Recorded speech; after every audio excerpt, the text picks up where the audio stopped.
खबर बालाघाट से, जहां निर्माणाधीन बालाघाट गोंदिया 4 लेन हाईवे पर 1 अगस्त की दोपहर 2 बाइकों की आमने सामने से हुई जबरदस्त भिड़ंत में मृतकों की शिनाख्त होने के साथ ही इस भीषण सड़क हादसे में मृतकों की संख्या 3 हो गई,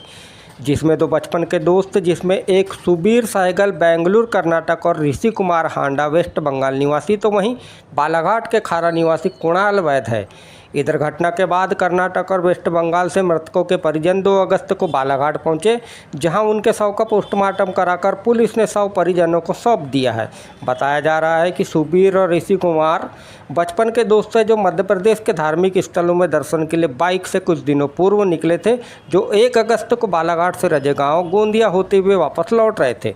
बता दें कि 1 अगस्त की दोपहर बालाघाट गोंदिया 4 लेन हाईवे मार्ग पर ग्राम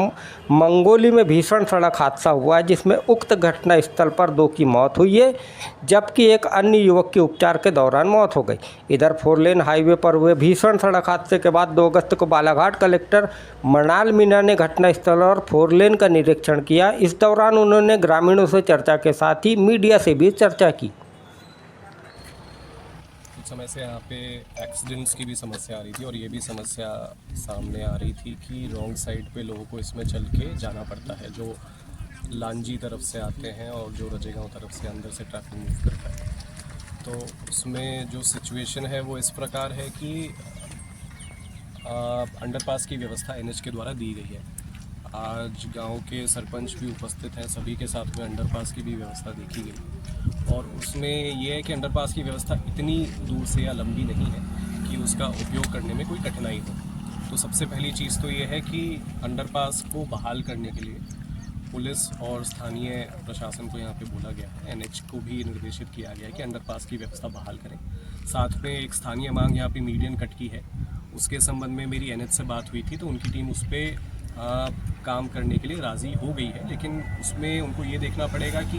मीडियन कट जहाँ पे भी दिया जाए वो अलग तरीके से फिर एक एक्सीडेंट का पॉइंट नहीं बन जाए। तो उस पर वो लोग काम कर रहे हैं, लेकिन जब तक वो व्यवस्था बहाल नहीं होती